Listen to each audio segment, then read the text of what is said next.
Hey there, grammar enthusiasts! Welcome back to the Lingo Flamingo channel. Today, we're going to be diving into a flock of fascinating grammar friends. Reflexive pronouns. Ever seen a flamingo preening its feathers a little too enthusiastically? Those graceful birds take care of themselves very well, just like reflexive pronouns help us describe actions things, or flamingos, do to themselves.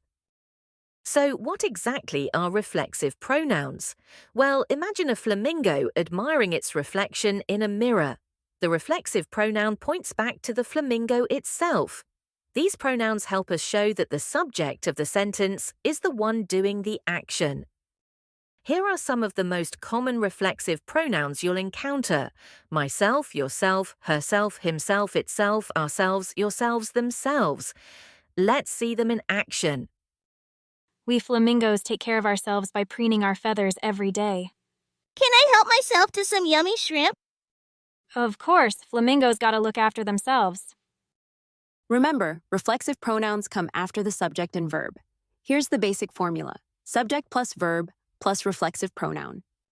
Important thing to remember, reflexive pronouns can't be the subjects of sentences themselves. For example, saying myself like shrimp wouldn't be quite right. We can say I like shrimp myself, where myself adds a little emphasis after the action.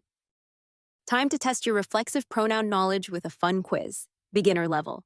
For each sentence, choose the best reflexive pronoun to complete it.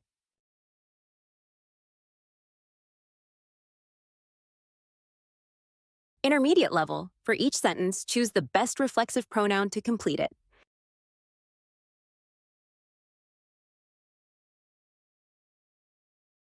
You will find the answers in the description box. There you have it, Flamingo fanatics! Reflexive pronouns might seem a little tricky at first, but with some practice, you'll be using them like a pro in no time. Don't forget to leave a comment below and let me know if you have any questions.